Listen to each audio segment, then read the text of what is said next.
오늘 말씀은 너무나 잘하는 말씀이죠. 하나님께 오늘 이 밤에 어떤 말씀을 전하면 좋겠습니까? 기도하는데 오늘 본문 말씀이 제 마음에 그림처럼 그려졌습니다.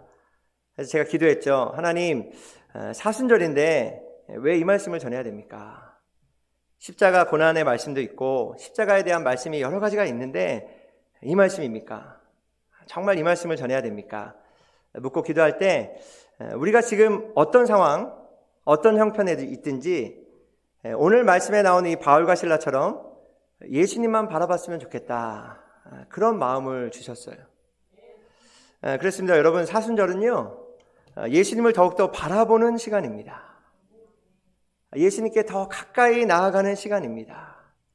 이 사순절이라는 것이 부활절 전까지 6번의 주일이 있는데 그 주일을 뺀 40일 동안의 시간을 말합니다. 그 기간 동안 뭐 하는 것인가? 예수님의 십자가와 죽음, 그 고난과 사랑을 깊이 묵상하는 거예요. 그리고 나를 돌아보고 회개하면서 예수님께 더 가까이 가는 시간, 아주 소중한 시간이죠. 저는 이번 사순절 기간에 우리 모두가 다 예수님께 더 가까이 가는 은혜가 임하기를 예수님의 이름으로 간절히 축복합니다. 여러분, 믿음은요 예수님을 바라보는 겁니다. 사람이 자꾸 자기 자신 바라보고 집중하면요 절망하게 됩니다. 자기 자신을 자꾸 바라보고 내 형편, 내 능력 묵상하다 보면 절망할 수밖에 없어요. 자기를 바라보는데 와, 난 행복하다, 막 살 것 같다. 아직 인생을 잘 모르는 겁니다. 상황을, 형편을 자꾸 묵상하고 사람 바라보면 실망하게 됩니다. 사람 바라보면 실망해요. 누군가가 그래서 그랬죠. 살고 보면 사람보다 개가 더 좋아진다, 뭐 이런 얘기를 누가 했는데 맞는 얘기도 같아요. 나를 묵상하면 절망해요. 상황을, 또 사람을 묵상하면 실망해요. 근데 예수님 바라보면, 예수님께 집중하면 소망이 생길 줄 믿습니다. 이상하게 희망이 생겨요. 그래서 예수님께 집중하느냐 집중하지 않느냐, 믿음은 이 싸움입니다. 사탄은요 그래서 지금도 우리가 예수님께 집중하지 못하도록 막 방해를 합니다. 예수님께 향해야 될 우리의 시선이 세상으로, 막 사람들로, 문제로 빼앗겨서 예수님 보지 못하게 하거든요. 그런데 오늘 말씀에는 어떠한 상황에서도 그 시선을 빼앗기지 않은 믿음의 사람들이 나오고 있습니다. 25절과 26절이죠. 네. 한밤쯤 되어서 바울과 실라가 기도하면서 하나님을 찬양하는 노래를 부르고 있는데 죄수들이 듣고 있었다. 그때에 갑자기 큰 지진이 일어나서 감옥의 터전이 흔들렸다. 그리고 곧 문이 모두 열리고 모든 죄수의 수갑이며 착고가 풀렸다. 아멘. 이건 여러분 사실입니다. 실제 일어났던 사건입니다. 오늘 말씀에 바울과 실라가 감옥에 갇히게 되었습니다. 그래서 그들이 한밤중이 되어서 기도하고 찬양을 했습니다. 죄수들이 다 들었습니다. 근데 그럴 때 갑자기 큰 지진이 일어났습니다. 감옥을 바치고 있었던 그 땅이 막 흔들리기 시작합니다. 그리고 모든 감옥 문이 다 열렸습니다. 죄수들을 묶고 있었던 수갑, 발에 채워졌던 착고도 다 풀렸습니다. 여러분, 이 여러 가지 사건들 가운데 어떤 사건이 가장 놀랍습니까? 어떤 사건이 가장 기가 막히고 놀라웠나요? 갑자기 큰 지진이 일어났다. 놀라운 일이죠. 감옥에 있었던 막 땅이 막 흔들렸다. 놀랍습니다. 손도 안 대는데 감옥 문이 막 척척 열렸다. 놀라운 일이죠. 죄수들을 묶고 있었던 수갑, 착고 다 풀렸다. 놀라운 사건입니다. 어린 시절에 이 말씀을 볼 때에는 이런 일들이 참 놀랍게 보였는데, 근데 지진이 일어나고 땅이 흔들리고 모든 문들이 다 열리고 수갑과 착고가 풀렸다. 이것보다 더 놀라운 사건은 이런 상황에서도 바울과 실라가 기도하고 찬양했다는 겁니다. 여러분, 이것이 별 볼 일 없는 것 같아 보여도 우리가 살면 살수록 깨닫게 되는 것, 이런 상황 가운데 기도하고 찬양한다는 것 쉽지 않다는 것 알게 됩니다. 기도하는 게 쉽고 찬양하는 게 참 쉬울 것 같지만 지금 죽도록 맞았거든요. 감옥에 갇혀 있거든요. 내가 원하는 뜻대로 되지 않거든요. 다 막히거든요. 하나님의 말씀 따라 여기까지 왔거든요. 가서 좋은 일 했거든요. 우리가 읽었듯이 귀신 들린 여종 고쳐줬어요. 좋은 일이었어요. 말씀 따라 갔습니다. 사명을 가지고 기대감을 가지고 꿈꾸며 시작했는데 감옥에 갇힌 거예요. 이해할 수 없는 일, 받아들이기 힘든 일. 이런 상황 가운데 기도하고 찬양했다는 것, 이거 정말 놀라운 일입니다. 제가 오늘 말씀을 보면서 이런 생각이 들었습니다. 이 사람들 살겠구나. 야, 이 사람들 진짜 살겠구나. 살았구나. 조금 어려운 일 있다고 해서 정신 못 차리고 아무 말이나 막 하고, 좀 힘들다고, 이해할 수 없다고, 이게 뭐냐고 원망하고 불평하고, 찔리지 않으셔도 됩니다. 제 얘기하는 겁니다. 제가 그런데 이런 저 모습 볼 때 이런 생각이 들더라고요. 너 진짜 아직 멀었구나. 너 진짜 아직 덜 됐구나. 네가 하나님께 한 일을 좀 생각해봐라. 이런 생각이 들어요, 저는. 근데 바울과 실라가 이 와중에 기도하고 찬양했다. 살았구나. 살겠구나. 신앙생활을 하면서 제가 성도님들을 만나거나 우리 자녀들과 함께 할 때 정말 어려운 상황이에요. 정말 답이 없고 정말 힘든 상황인데 그때에도 목사님, 그래도 제가 예수님 의지하려고 합니다. 그래도 예수님 바라보려고 합니다. 그리고 엎드려서 기도하고 막 울면서 찬양하고 그런 모습 볼 때 제 마음에 저분 살겠구나. 저분 살았구나. 살려주시겠구나. 여러분, 이런 모습을 볼 때 하나님 마음은 어떠실까요? 뭉클했을 겁니다. 고마우셨을 거예요. 죽기 직전까지 맞고 감옥에 들어갔다면 한마디쯤은 불평할 것 같은데, 원망할 것 같은데 바울과 실라가 기도하고 찬양했다. 우리가 봐도 감동적인데 하나님 보실 때 얼마나 감동적이셨을까. 녀석들 아플 텐데, 진짜 힘들 텐데, 기도도 안 나오고 찬양도 안 나온 상황인데 그래도 나를 믿는다고 지금 기도하고 찬양하네. 하나님이 감동받으셨을 겁니다. 뭐라도 막 해주시고 싶었을 거예요. 여러분, 인생이 언제 풀리는가? 하나님의 마음에 감동을 드릴 때 우리 인생이 풀릴 줄 믿습니다. 아등바등하고 여러분 빡빡 우기고 그런다고 인생이 풀리는 게 아닙니다. 하나님 마음에 감동이 될 때에 문이 열리고 묶인 것이 풀리게 될 줄 믿습니다. 여러분, 지금 바울과 실라가 그들이 할 수 있는 인생의 최고의 일을 하고 있는 거예요. 하나님이 그 백성에게 원하시는 게 여러분 무엇입니까? 일 열심히 하는 것 중요하죠. 근데 더 본질적인 게 있어요. 그건 뭐냐면 찬양하는 겁니다, 여러분. 기도하는 겁니다. 인간을 하나님이 왜 만드셨는가? 이사야서 43장 21절 말씀입니다. 우리 다 같이 한번 읽어볼까요? 시작. 그들이 나를 찬양할 것이다. 아멘. 외우기 쉽죠? 이사야 4321입니다. 하나님이 우리를 지은 이유가 나와요. 하나님께서 말씀하시기를 이 백성은 내가 지었는데 왜 지었냐? 나를 위하라고 지었다. 위하여 이렇게 하잖아요. 이러면 안 되죠. 하나님 위하라. 하나님 위한다는 게 뭡니까? 바로 이어서 그들이 나를 찬양할 것이다. 이게 하나님 위하는 거예요. 우리를 지으신 목적, 일하도록, 돈 벌도록, 인기 얻도록 아닙니다. 하나님 찬양하도록 지으셨습니다. 찬양입니다. 찬양. 그래서 여러분, 찬양을 많이 하시기를 예수님의 이름으로 축복합니다. 하나님께서 우리를 찬양하라고 만드셨대요. 나는 음치인데, 나는 음을 잘 못 맞추는데 괜찮습니다. 열심히 찬양하십시오. 근데 공동의 유익을 위해서 마이크는 잡지 마십시오.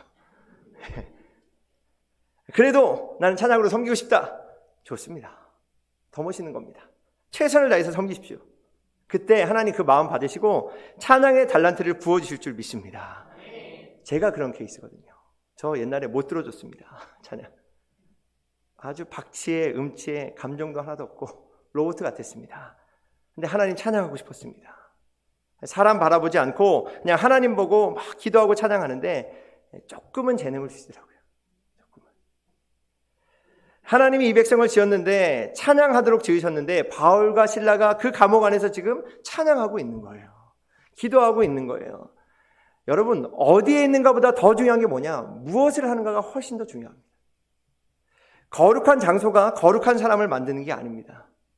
거룩한 사람이 거룩한 장소를 만듭니다. 그들이 기도하고 찬양하니까 차디찬 감옥도 거룩한 예배당으로 변하는 거예요. 이거 쉬운 일인가? 아닙니다. 이 당시 로마법에 의하면요, 사람이 죽을 때까지 때렸어요. 유대법은 49대까지 때립니다. 50대 맞으면 죽는다고 생각해요. 근데 이건 로마법에 의했거든요.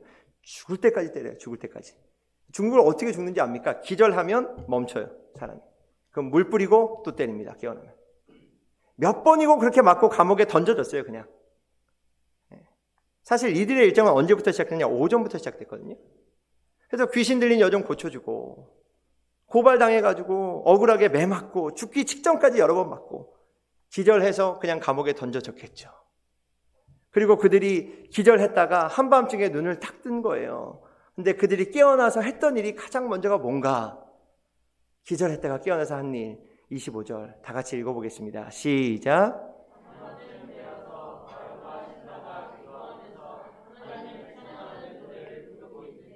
죄수들이 듣고 있었다. 아멘. 도대체 이게 뭐냐고. 욕하고 원망하고 불평하고 한탄한 게 아니라 죽도록 맞고 기절한 다음에 감옥에 던져서 깨어났는데 그 한밤중이 되어서 그들이 지금 하나님께 기도하고 찬양을 드리고 있다. 그것도 수갑과 착고에 채워진 채로. 수갑은 알겠는데 착고가 뭔가? 발에 채우는 건데 그냥 채우는 거 아닙니다. 발을 쫙 찢습니다. 치킨처럼 쫙 찢습니다. 찢어질 때까지 다 찢어요. 쫙 찢어놓고 그렇게 고통을 주고 이렇게 나무를 대고 쇠사슬로 묶는 겁니다. 걸을 수 없어요. 움직일 수도 없어요. 몸만 이렇게 아프고 힘든가? 마음은 더 힘들어요. 내가 뭘 잘못했다고. 하나님이 오라고 해서 왔고 말씀에 순종해서 왔고 그냥 지나가도 되는데 귀신 들린 여종 도와줬는데 선한 일 했는데 복음 전했는데 왜 이 꼴인가? 마음이 더 아팠겠죠. 보통 이런 일 경험하면 사람들은 세 가지 일을 하는 것 같습니다. 제가 보니까 뭐냐? 첫 번째는 불평을 해요. 투덜거립니다. 아니 하나님 너무하시네. 내가 뭘 그렇게 잘못했는데 가라 해서 갔잖아. 좋은 일 했잖아. 하나님 안 계신가 보다. 불평합니다. 그리고 두 번째는 후회를 하죠. 괜히 했어. 그냥 모르는 척 할 걸. 그냥 못 들은 척 할 걸. 괜히 왔어. 괜히 헌신했어. 괜히 하나님 말씀에 순종했어. 괜히 좋은 일 했어. 후회. 세 번째는 포기하죠. 이제는 그냥 끝내자. 다 끝났다. 포기해버리자. 근데 이들은 어떻게 했는가? 한밤쯤 되어서 바울과 실라가 기도하면서 하나님을 찬양하는 노래를 부르고 있었는데 죄수들이 듣고 있었다. 불평 아닙니다. 후회 아닙니다. 포기도 안 했습니다. 그들은 달랐습니다. 뭔가 다른 게 여러분 크리스천이에요. 복음과 다르면 이단입니다. 근데 세상과 다르면 그게 영성입니다. 영성. 어려움을 당하는 건 다 똑같아요. 여러분 부자나 가난한 자나 남자나 여자나 아이나 어린이나 다 어려움 겪어요. 근데 뭐가 다른가? 그런 상황에서 불평하고 후회하고 포기를 선택하느냐 아니면 그럼에도 불구하고 기도와 찬양을 선택하느냐 이 차이입니다. 그들은 그날 불평과 후회와 포기가 아닌 하나님께 기도와 찬양을 드리기로 선택했습니다. 중요한 질문이 있어요. 이렇게 우리가 기도와 찬양을 선택하면 우리 삶에는 어떤 일이 일어날까? 세 가지 일이 일어납니다. 첫 번째가 하나님의 임재를 경험하게 됩니다. 기도하고 찬양할 때 하나님의 놀라우신 임재, 하나님의 살아계심 경험하게 되는 거예요. 하나님께서 내 곁에 계셨구나 경험하게 됩니다. 맛보아 알게 되는 거예요. 이게 그저 머리로만 알았어요. 하나님 살아계시지. 멀리 어딘가에 살아계시 그게 아니라 하나님 나와 지금 함께하고 계시구나. 그걸 경험하게 되는 거예요. 여러분 감옥을 지탱하던 땅이 흔들렸어요. 손도 안 댔는데 문이 막 열렸어요. 수갑 찾고 다 풀렸어요. 그러면서 이들이 하나님의 임재를 느끼는 거예요. 와, 하나님 진짜 살아계시구나. 하나님 우리를 이곳에 버리지 않으셨구나. 하나님이 우리와 지금 함께하고 계시는구나. 하나님이 이 감옥에 우리와 함께하고 계셨구나. 이 하나님의 임재를 경험하면요, 여러분 문제가 문제로 안 보입니다. 그때부터 문제가 힘을 잃어요. 별거 아닌 것처럼 그냥 넉넉하게 이렇게 넘어갈 수 있어요. 진짜 그렇더라고요. 여러분 그런 경험 안 해보셨습니까? 정말 어려운 마음으로 교회에 왔어요. 그런 분들이 있을 수 있어요. 지금도 예배드리기 정말 힘든데 막 찬양하고 기도하고 막 말씀 듣고 기도하는데 하나님의 임재가 막 경험되는 거예요. 그러니까 문제가 있어도 아무런 지장을 안 주는 거예요. 나한테 웃으면서 본당을 나가는 거죠. 그런 거 경험해 보셨습니까? 없군요. 오늘 이 경험을 할 수 있게 되기를, 하나님의 임재 경험을 할 수 있게 되기를 예수님의 이름으로 간절히 축복합니다. 저는 이 경험이, 하나님의 임재 경험이 인간이 할 수 있는 가장 최고의 위대한 경험이라고 믿습니다. 그러나 하나님의 임재를 경험하는 이 밤이 되시기를 다시 한번 예수님의 이름으로 간절히 축복합니다. 이들이 감옥에 들어오지 않았더라면, 여러분, 그 상황에서 기도와 찬양하지 않았더라면 이 하나님의 임재 경험하지 못했을 거예요. 그렇기에 여러분, 우리가 고난 가운데 들어갈 때, 이해가 안 되는 여러 상황을 마주하게 될 때 불평과 후회와 포기를 선택한다면 그냥 그걸로 끝이에요. 죽을 고생하다가 그냥 그걸로 끝나는 거예요. 근데 그때 기도와 찬양을 하기로 선택하고 하나님 바라보면 하나님의 임재, 하나님의 함께하심을 경험하게 될 줄 믿습니다. 이게 있는 사람과 없는 사람은 차원이 다른 삶을 살아가게 되는 거예요. 여러분, 이들이 어떻게 이렇게 기도와 찬양을 선택할 수 있었을까? 묵상하는데 하나님을 신뢰했기 때문이지, 그런 마음을 주더라고요. 하나님을 신뢰했다. 다 뜻이 있어서 그랬었을 거야. 하나님이 뭔가 계획이 있으실 거야. 크신 계획은 내가 다 할 수 없지만 분명히 하나님 나를 향한 계획이 있으실 거야. 그 신뢰가 그들을 찬양과 기도의 자리로 이끌어갔습니다. 하나님을 신뢰하지 못하면요, 불평합니다. 하나님 신뢰하지 못하면 후회합니다. 하나님 신뢰하지 못하면 포기해버립니다. 하나님이 지금 나와 함께하고 계시고 하나님이 놀라운 계획을 가지고 계신다고 신뢰한다면 어떻게 우리가 불평하겠습니까? 우리가 살아온 과거도 후회할 일이 얼마나 많습니까? 저도 그런 것 같아요. 근데 여러분, 다 과거가 있었기 때문에 오늘의 내가 있는 건 아니겠습니까? 그러니까 그냥 철저히 신뢰하는 거예요. 그들은 다 이해할 수 없었어요. 아니, 이해가 안 됐어요. 근데 그들은 신뢰했어요. 여러분, 다 이해한다고 신뢰하는 것이 아닙니다. 다 이해되면 그때 내가 신뢰하겠다. 언제 신뢰합니까? 이해가 안 돼도 신뢰하는 게 믿음입니다. 내가 다 할 수 없지만 믿고 나가면 그때 이해가 따라오는 거예요. 이해가 되면 믿는 게 아니라 믿기로 결단하면 그때부터 이해가 되기 시작하는 거예요. 하나님, 내가 다 이해되면 믿을게요. 죽을 때까지 이해 다 못합니다. 내가 왜 그때 거기에 있었는지, 나는 왜 그런 선택을 하게 됐는지, 나는 왜 그 집안에 태어났는지, 나는 왜 그런 원수를 만났는지, 내가 왜 오늘 여기 있는지 다 이해가 안 될 때가 있지만 하나님 신뢰하면 기도와 찬양이 터져 나오고 그때 하나님의 임재를 경험하게 되는 것이죠. 또 하나 어떤 것을 경험하게 되는가? 기도와 찬양을 선택할 때 우리는 자유를 경험하게 됩니다. 자유. 모든 것에서부터 자유하게 되는 거죠. 기도와 찬양을 선택하면 반드시 자유를 경험하게 될 줄 믿습니다. 여러분, 가지고 싶은 것 모든 것 가지면 다 자유할까요? 아닙니다. 진짜 중요한 것 하나 딱 붙들면 자유하게 됩니다. 어떤 사람을 만나면 자유합니까? 뭐 여러 사람 만나면 자유합니까? 아니에요. 고생 파가지로 합니다. 여러 사람 만나면. 진짜 내 사람, 진짜 내 남자, 진짜 내 여자 딱 만나면 나머지 59억 명으로부터 자유하게 되는 거예요. 인생도 마찬가지입니다. 하나님 제대로 만나면 다른 것으로부터 자유를 경험하게 될 줄 믿습니다. 오늘 바울과 실라가 그런 자유를 경험하는 거예요. 감옥에 있었지만 그들의 영혼은 자유한 거예요. 손과 발은 꽁꽁 묶여 있었지만 그들은 자유한 거예요. 무엇으로부터 자유했는가? 다른 사람의 시선으로부터 자유했습니다. 간수들이 다 보고 있어요. 죄수들이 다 보고 있어요. 다 듣고 있어요. 근데 우리가 기도하고 찬양하면 옆사람들이 볼 텐데, 젓가락질을 하고 또 기도하고 있다, 찬양하고 있다, 그런 거 개의치 않았어요. 타인의 시선으로부터 자유했어요. 그냥 막 찬양하고 기도하는 거예요. 사르트르라는 철학자가 이런 말을 했습니다. 타인의 시선은 지옥불이다. 예수님도 사람을 의식하면 올무에 걸린다고 말씀하셨어요. 여러분, 다른 사람이 나를 어떻게 생각할까? 우리는 늘 거기에 묶여 사는 것 같아요. 거기에 자존심이 생겨요. 자존심이 센 사람들은요, 잘 삐지더라고요, 보니까. 알아주지 않으면 삐지고, 알아주면 교만하고, 이리이리해요. 근데 하나님을 제대로 만나면 남이 좀 몰라줘도 괜찮아요. 남이 알아주면 어떻고 몰라주면 어떻겠어요? 박수 쳐주지 않아도 괜찮아요. 다른 사람이 나를 어떻게 보고 뭐라 해도 상관없어요. 왜? 하나님이 다 아시는데. 하나님이 계신데. 하나님이 더 중요한데. 죽도록 얻어맞고 감옥에 갇혀 있으면서도 기도하고 막 찬양하면서 좋아 죽는 거예요, 그냥. 바울과 실라는 이렇게 다른 사람의 시선으로부터 자유했습니다. 또 하나는 형편으로부터 자유해졌어요. 감옥에 갇혀서 다 묶여 있었는데 이 꼴이 뭔가 그런 생각 안 했어요. 내 삶 이거밖에 안 되는가? 난 왜 이런가?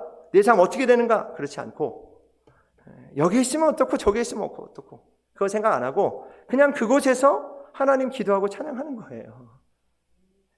형편으로부터 자유한 거예요. 그리고 또 하나 미래로부터도 자유했던 것 같아요. 이들이 내일 어떻게 될까? 내일 이러다 우리가 사형당해서 죽는 거 아니야? 막 질질 울고 뭐 이러고 않고 미래에 대한 불안, 근심, 걱정 자유했어요. 내일은 내일이지 뭐. 예수님 말씀 내일은 내일 염려라고 하셨으니까 내일 하나님이 나가게 하시면 나가는 거고 못 나가게 하시면 못 나가는 거고 그저 오늘 나는 찬양하고 기도하고 하나님과 함께 하는 거예요. 우리가 잘 알다시피 바울과 실라만 그런 게 아니라 제가 사도행전을 쭉 보는데 오늘 말씀 준비하면서 베드로도 그랬더라고요. 복음 전하다 감옥에 갇혔어요. 근데 뭐 하고 있냐? 쿨쿨 자고 있어요. 오히려 천사가 걱정해서 막 깨우지 않습니까? 일어나. 베드로 자유한 거예요. 바울과 실라도 감옥 안에서 기도와 찬양을 선택하니까 이렇게 자유를 경험하게 된 줄 믿습니다. 사람으로부터 자유, 형편으로부터 자유, 미래에 대한 자유 언제 생기는가? 하나님 만날 때 생겨요. 그럼 하나님 언제 만날 수 있는가? 기도와 찬양을 드릴 때 하나님 만나고 자유를 걸어가는 거예요.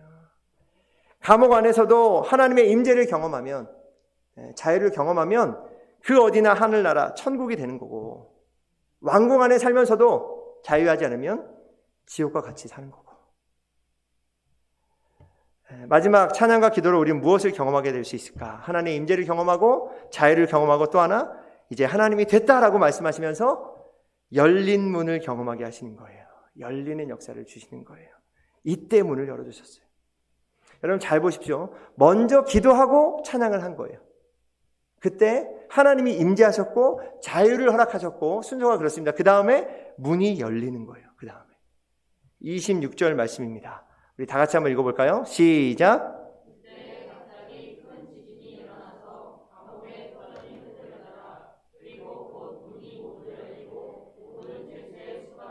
착고가 풀렸다. 아멘. 문이 열리면 그러면 제가 찬양하고 기도하겠습니다. 하나님. 문이 열리면 그때 제가 열심히 한번 찬양하겠습니다. 열심히 기도하겠습니다. 아닙니다. 찬양과 기도가 먼저입니다.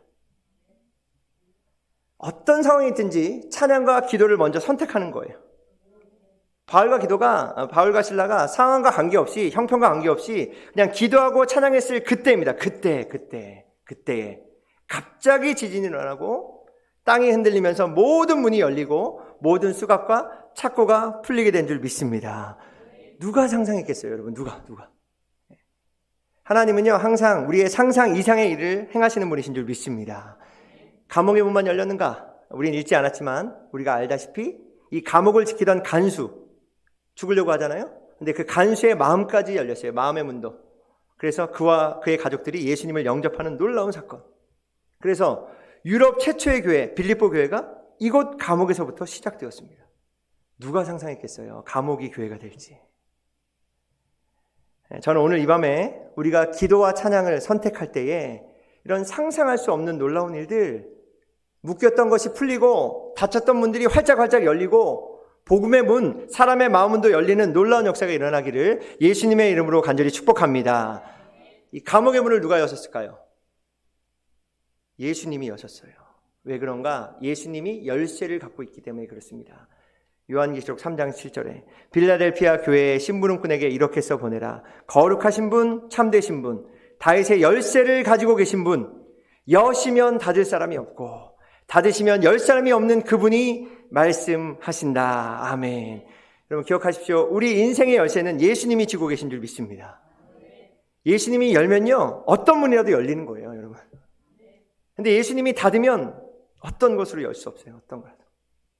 그러니까 닫힌 문 보고 여러분 원망하고 후회하고 포기하는 게 아니라 그 자리에서 그냥 닫힌 문 앞에서 열쇠를 가지고 계신 예수님께 기도하고 찬양할 때 반드시 하나님의 임재를 경험하고 자유를 경험하며 열린 문의 역사를 경험하게 될 줄 믿습니다. 제가 오늘 말씀을 이렇게 마지막으로 쭉 보는데 영화로 만들었으면 참 좋겠다, 이것을. 그러면서 이렇게 카메라를 제가 상상하면서 이렇게 쫙 상상하는 거 좋아하거든요, 저는. 카메라 쫙 하면서 포커스를 어디에 맞출까? 포커스 온. 그때 바울과 실라의 시선에 맞추고 싶었어요. 그래서 오늘 제목이 시선이죠. 이들의 시선은 도대체 어디에 있었을까? 이들은 어디를 바라보고 있을까? 감옥 안에서.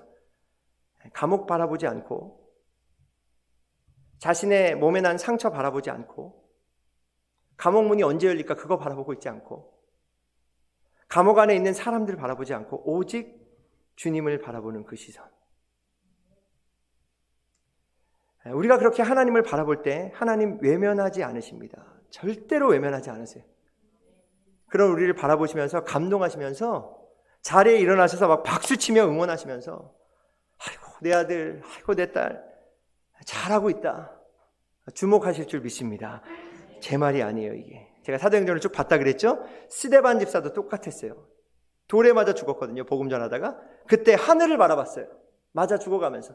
그때 어떤 일이 있는가? 사도행전 7장 55절에 보니까 그런데 스데반이 성령에 충만하여 하늘을 쳐다보니 하나님의 영광이 보이고 예수께서 하나님의 오른쪽에 서 계신 것이 보였다. 아멘. 여러분, 예수님은 원래 하늘에서 어떻게 하고 계셨을까요? 우리가 매주일 사도신경 하잖아요. 하나님 보좌 우편에 어떻게 계시죠? 앉아 계신다고 하잖아요. 앉아 계셔서. 근데 죽음 앞에 복음 전하다가 돌 맞고 그래도 하나님 바라볼 때 하늘을 바라봤는데 예수님이 어떻게 계신가? 일어서 계신 거예요. 왜 일어섰을까? 감동받은 거죠. 앉아 있을 수가 없는 거예요. 박수 치는 거죠. 일어나서. 저는 우리 모두가 다 이렇게 주님을 감동시키는 사람들, 예수님을 그 보좌에서 일으키시는 사람들이 될 수 있기를 예수님의 이름으로 간절히 축복합니다. 어떻게 할 때요? 우리가 감옥에서도 기도와 찬양을 드릴 때. 다른 방법이 없습니까? 제게 물어보신다면 다른 방법이 없습니다. 내 능력이 끝난 그 자리, 내 소망이 사라진 그 자리에서 다시 한번 하나님 바라보고 하나님께 기도와 찬양을 드리고 또 엎드리고 또 엎드리고 또 기도하고 찬양을 드리고 그때 하나님이 임재하시고 자유를 주시고 문을 열어주시는 놀라운 역사가 일어나게 될 줄 믿습니다. 저는 이 말씀을 믿어요. 기도와 찬양은 여러분 장난이 아닙니다. 기도의 끝자락에서 오늘도 기적은 일어날 줄 믿습니다. 찬양의 끝자락에서 하나님이 역사하실 줄 믿습니다. 오늘 말씀을 준비하면서 제가 이 찬양을 부르게 됐어요. 은혜 아니면이라는 찬양인데요. 가사를 좀 이렇게 쭉 보게 됐습니다. 이렇더라고요. 은혜 아니면 살아갈 수가 없네. 호흡마저도 다 주의 것이니 세상 평안과 위로 내게 없어도 예수 오직 예수뿐이네. 크신 계획 다 볼 수도 없고 작은 고난에 지쳐도 주께 묶인 나의 모든 삶 버티고 견디게 하시네. 여러분, 신앙은, 믿음은 예수님께 묶이는 겁니다. 예수님께 묶이면요 다른 것으로부터 자유할 수 있습니다. 근데 예수님께 묶이지 않으면 다른 것에 매이게 되어 있습니다. 살다 보면 크신 계획을 어떻게 다 할 수 있겠어요? 우리가 모르지만, 이해할 수 없지만, 작은 고난에 지쳐가지만, 그러나 한 발짝 한 발짝 예수님 바라보고 또 바라보고 기도하고 찬양하고 그렇게 나아갈 때 버티고 견디고 결국 승리하게 하실 줄 믿습니다. 감옥에서도 그 십자가를 지신 예수님을 바라보십시오. 제가 찬양하면서 여기 다 기도하고 있는데 하나님 또 묵상하면서 어떻게 이들이 예수님을 바라볼 수 있었을까요? 어떻게 버티고 견딜 수 있었을까요? 십자가 지고 있는 나를 바라봤지. 그런 마음 주시더라고요. 혹시 고난 가운데 있는 분들이 있다면 이번 사순절에 십자가를 지고 십자가에 달리신 예수님을 더 깊이 묵상하고 바라보게 되시기를 예수님의 이름으로 간절히 축복합니다. 넉넉히 이기게 되실 줄 믿습니다. 우리 은혜 아니면